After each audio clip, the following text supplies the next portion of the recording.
Hello and welcome to Mindset Mondays with DTK. This is episode number 121 in an ongoing series of live broadcasts designed for folk who either have a growth mindset or who'd like to create one, for folks that are focused on getting better at being who they be, who they are at their core, rather than being distracted by merely getting better at doing what they do. So if you take just a moment and right below this video, go ahead and click share so you can invite your friends, your colleagues, your community to this conversation. The more voices we have, the richer the conversation. Wow. All right. Again, crazy upheaval going on in this country, and it's even extending well beyond our borders around the globe.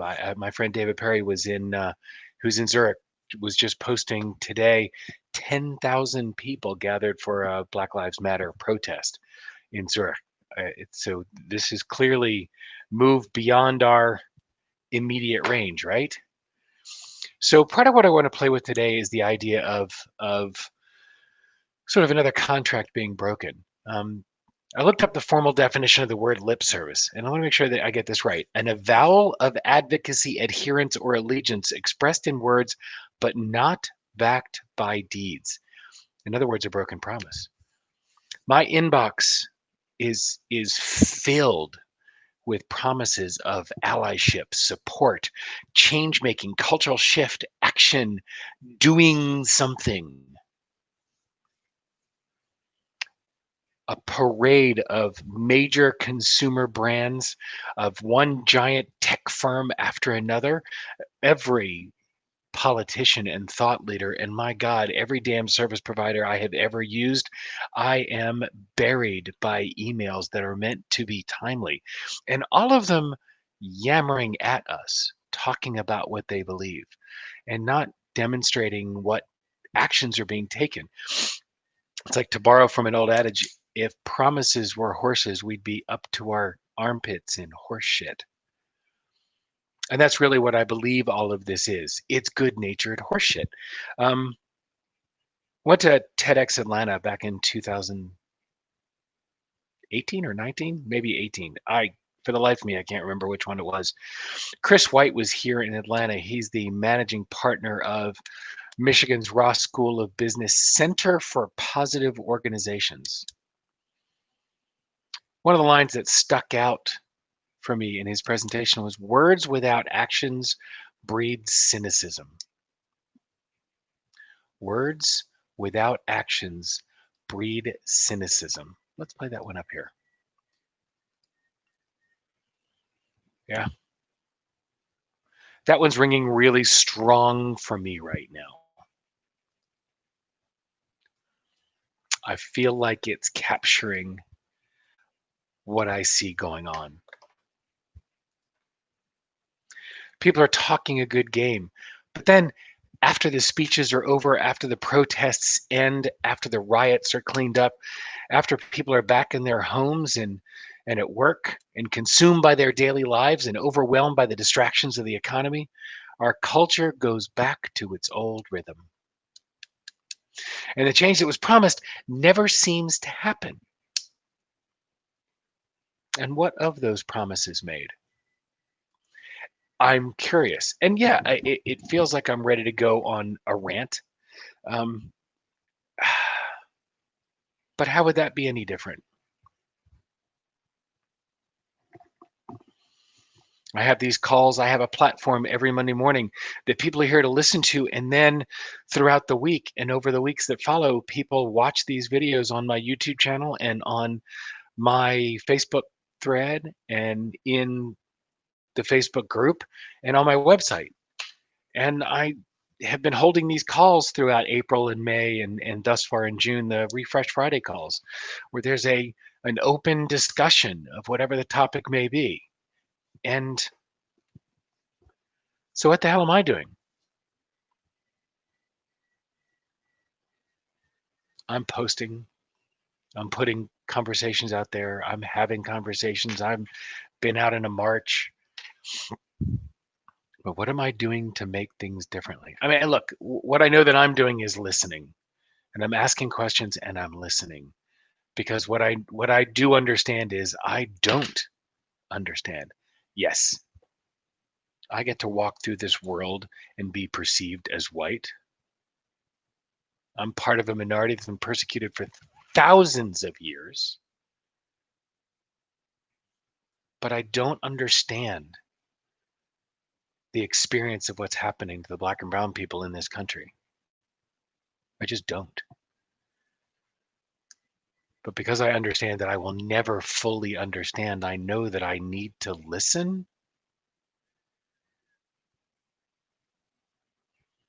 so I get a better sense of what's happening.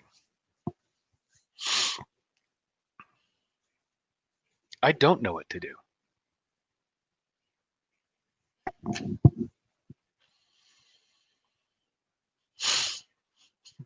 Like, thanks, Elaine. Elaine says that's cynical, and I get that. It's hard not to come across and feel a little cynical, um, but I don't know what to do. And I realized that as I brought this quote up, how much I struggle with this, but how much the conversation needs to keep happening so that we can change what's happening in our culture. And that we need to stop pretending that we know what the answer is.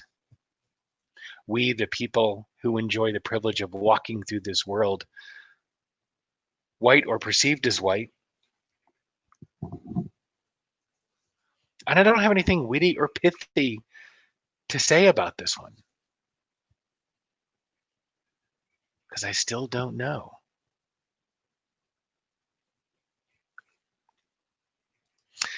Robin, I appreciate that. I'm with you. I want to be proactive, but I think I have to listen to people who live this before I do anything. Friend Mark, who's lives out in the Bay Area and teaches in his school. He's African American. One of the things he talks about is stop asking black people what we need, what needs to be done. He said we have to work twice as hard to get half as much, and now you want us to do your work as well. And he drew the analogy of being at Thanksgiving dinner, walking into a kitchen when somebody's pulling together this magnificent meal and saying, "What can I do to help?" Well, you know what needs to be done. There are dishes that need to be done, a dishwasher that needs to be filled, a plate, a table that needs to be set. There's always something to do, and it doesn't require being told. Yes, this is more complex than a Thanksgiving feast. And yet there are things for us to do. The basic things of calling out when we see racist behavior, when we see discrimination. Yes, there are basics for us to do, but beyond that, there is so much more. And I don't know what to do. And I like the question, John, what's possible? What are some of the options for action as well as simply listening? John, great question. What is possible?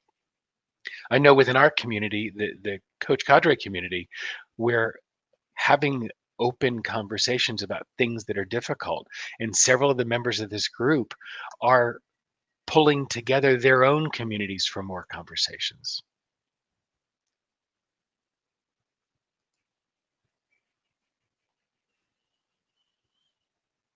So yeah, I think that's a big piece. Lynn, I love that. Being one with the disturbance and then the emergence is not turning away from what's happening and paying attention to it. It's very easy. I mean, Lynn and I had a media free for the most part weekend this weekend until friends started saying, "Oh my God, what's going on in Atlanta?" And then we were watching again. We can't turn away from what's happening. We have to be aware of it and witness to it and part of it.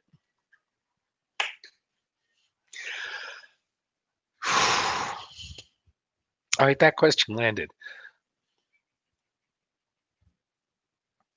I'm not sure why that landed so much, but yeah, what if the basics are enough right now? If just starting is enough.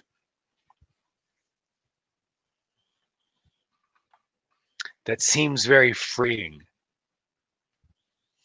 Just a chance to be in relationship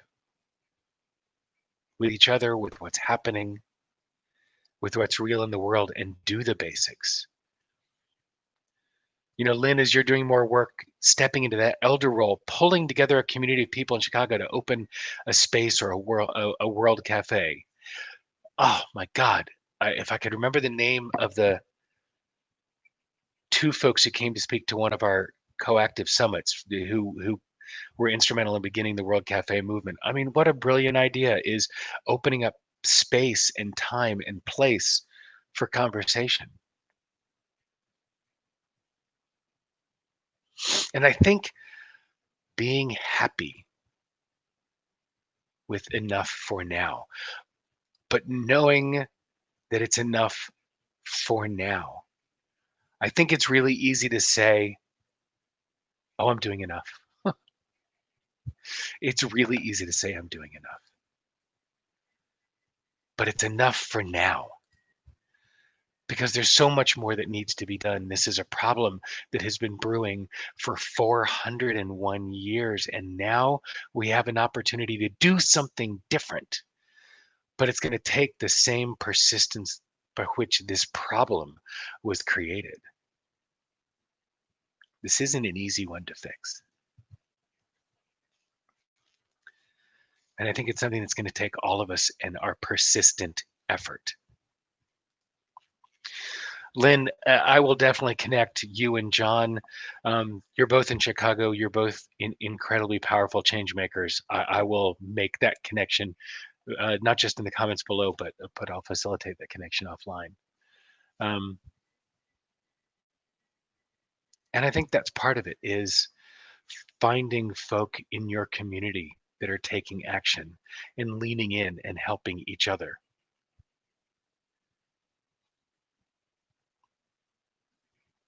One of the things that Elaine talks about a lot is whenever there's difficulty is always recovering to relationship.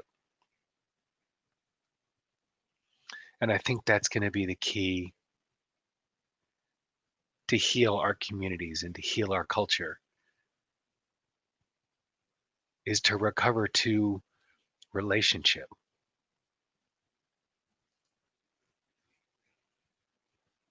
Yeah, thank you, Michael. Already making efforts in LA, but would like to have conversation starters in LA.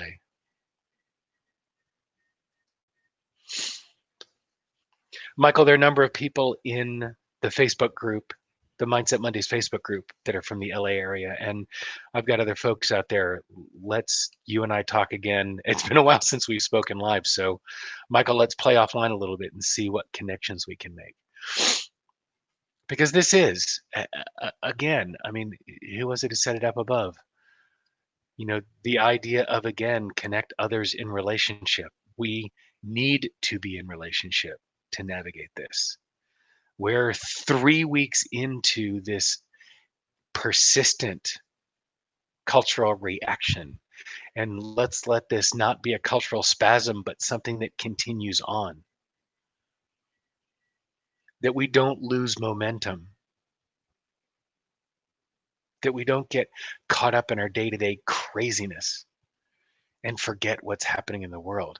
It's easy to go back to our bubble. It's easy to have cultural myopia and only see what's ours and important to us and to close off everything else.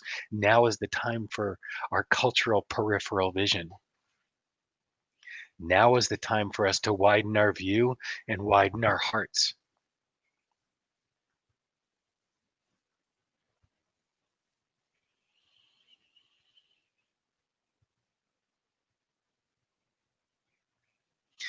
So normally when I sign off, the question I leave you with is, what mindset will you choose? But I think for today, it's enough of a conversation about mindset. This is about what action will you choose. So between now and next week, what action will you choose?